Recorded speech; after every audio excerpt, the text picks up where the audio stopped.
कैसी एक्सप्लेनेशन चल रही है सर?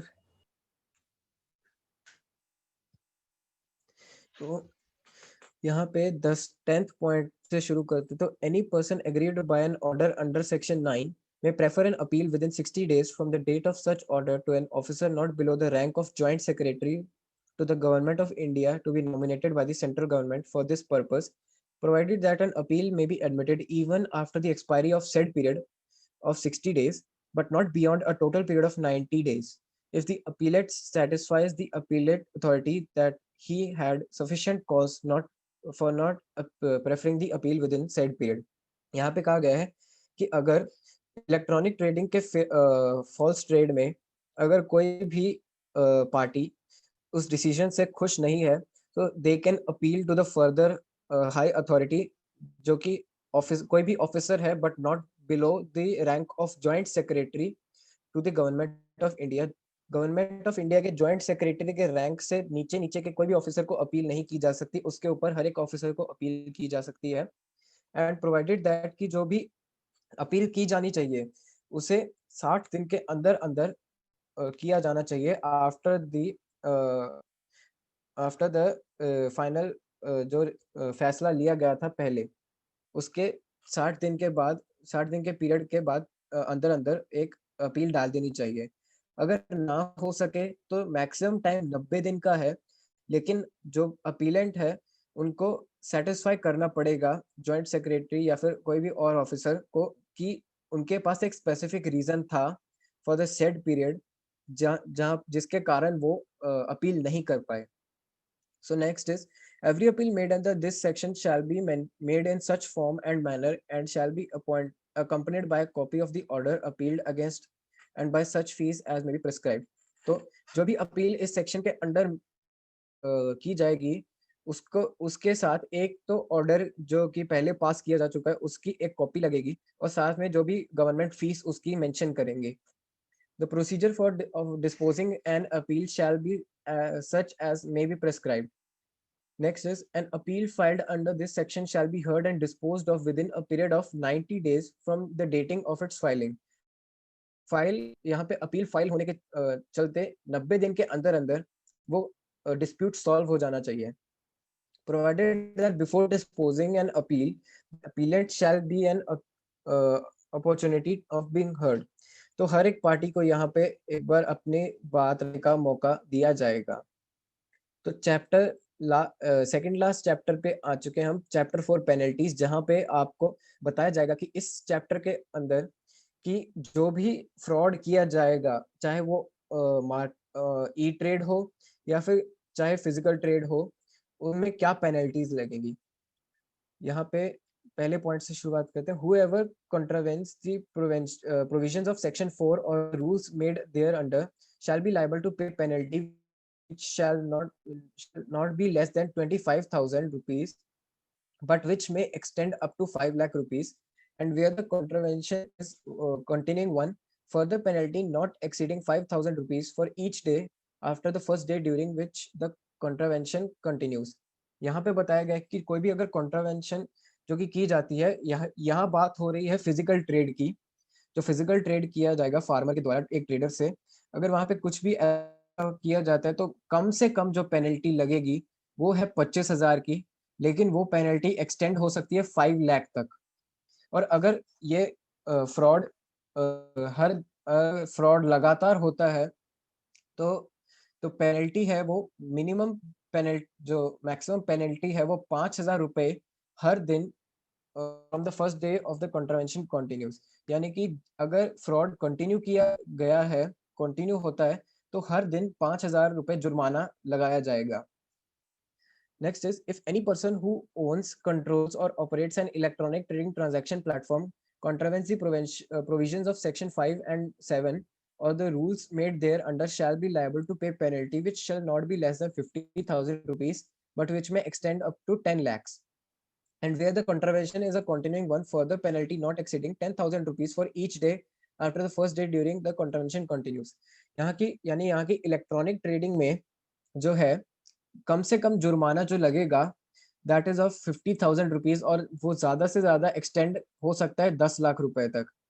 एंड जो अगर फ्रॉड रेगुलरली हो रहा है तो जो रेगुलरली चार्जिंग है वो है 10,000 रुपीज फॉर ईच डे, यानी कि अगर रेगुलर है तो 10,000 रुपये जुर्माना प्रतिदिन लगाया जाएगा जब जब फ्रॉड किया जाएगा। Next is chapter 5 miscellaneous. यहाँ पे कुछ और इंपॉर्टेंट पॉइंट्स जो है बिल के मेंशन किए गए हैं, जहाँ पे पहला पॉइंट बताता है powers of central government to issue instruction, direction and order और गाइडलाइंस। इस 12वें पॉइंट में ये बताया गया है कि जो सेंट्रल गवर्नमेंट है वो जो एक्ट है उसके प्रोविजंस को मेंटेन करने के लिए इंस्ट्रक्शंस, डायरेक्शंस, ऑर्डर और गाइडलाइंस इशू कर सकती है अगर उन्हें सही लगे तो। और officers about any state government और एनी अथॉरिटी और subordinate to a state government and यहाँ पे ये अथॉरिटी कोई भी हो सकती है, सेंट्रल गवर्नमेंट हो सकता है, हो सकती है स्टेट गवर्नमेंट हो सकती है, officer subordinate to any authority or to a state government. So an electronic trading and transaction platform or to any person who owns or operating an electronic trading and transaction platform or a trader or class of traders. तो ये यहाँ पे जो authority है वो इन सब पे लागू होती है, जो कि है एक electronic trading transaction platform.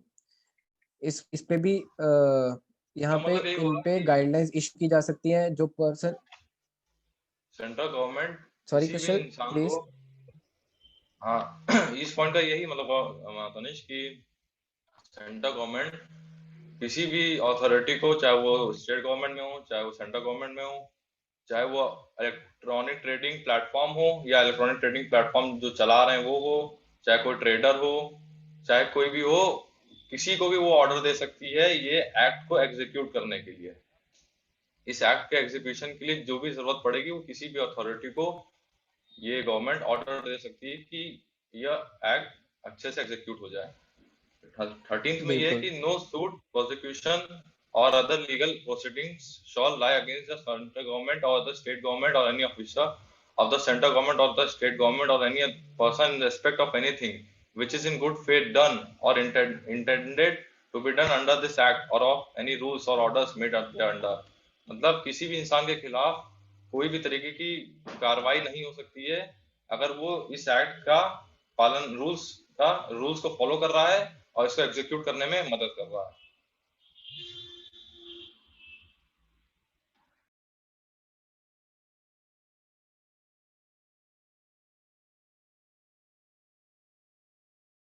Fourteenth में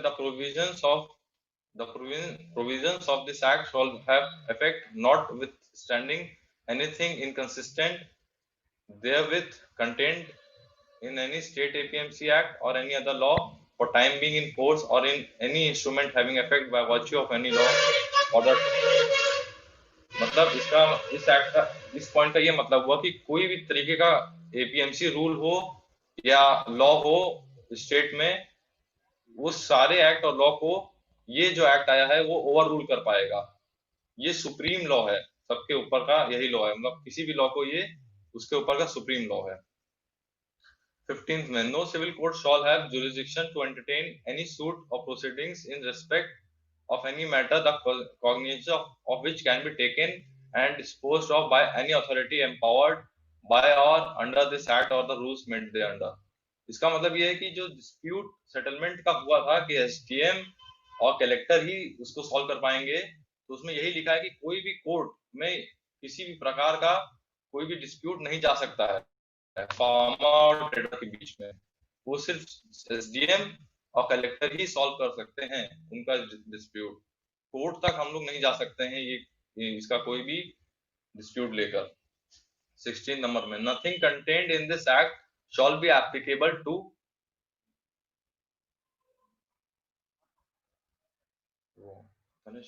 Sorry for the inconvenience. Sorry Kushal, please continue.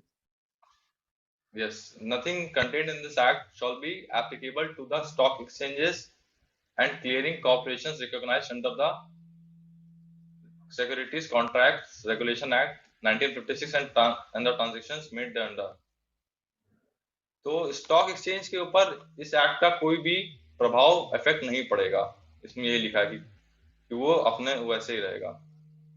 17th में लिखा है द सेंट्रल गवर्नमेंट में by notification make rules for carrying out the provisions of this act. Central government rules बना सकती है इस act को एग्जीक्यूट करने के लिए। इसमें यही कि पावर्स क्या है सेंट्रल गवर्नमेंट की। In particular and without prejudice to the generality of the foregoing power, such rules may provide for all or any of the following matters, namely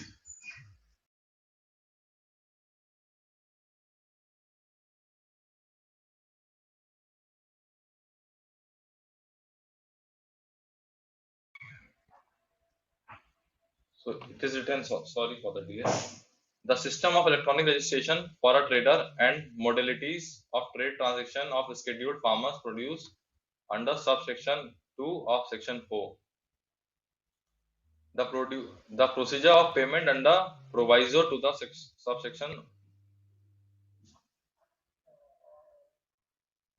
इसमें ये कि किसी भी प्रकार का डिस्क्रिमिनेशन नहीं होना चाहिए फार्मर्स और ट्रेडर्स के बीच।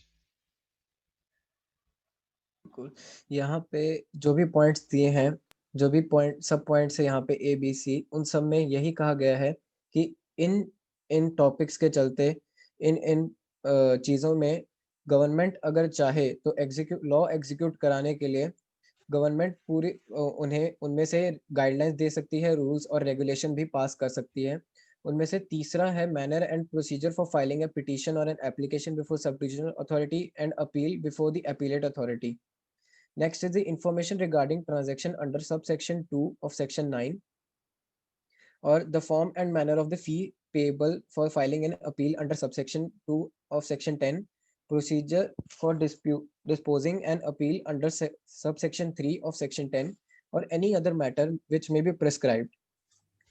तो यहाँ पे अगला 18th point है, every rule made by the central government under this act shall be laid as soon as may be maybe after it is made before each house of the parliament while it is in session for a total period of 30 days, which may be comprised in one session or in 2 or more successive sessions, and if before the expiry of session immediately followed by the session or the successive sessions aforesaid, both houses agree in making any modification in the rule, or both houses agree that the rule should not be made, the rule shall thereafter have effect only in such modified form or be of no effect, as the case may be. So, however, that any such modification or annulment shall be without prejudice to the validity of anything previously done under that rule.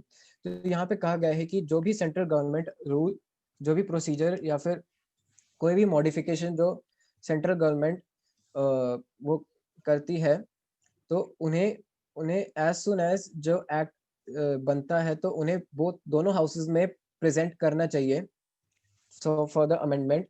तो अगर जब दोनों houses session में हो तब दोनों में act discuss होगा और with in a total period of 30 days दोनों का फैसला आएगा। तो उस के हिसाब से सक्सेसिव सेशंस के बाद दोनों हाउसेस का जो डिसीजन आएगा कि अगर रूल मॉडिफाई होता है तो वो मॉडिफिकेशंस लागू की जाएंगी और गवर्नमेंट उसको नोटिफाई करेगी, और साथ ही साथ अगर रूल मॉडिफाई नहीं होता तो उसका कोई भी इफेक्ट नहीं आएगा उस पर। यहाँ पे यही बताया गया है।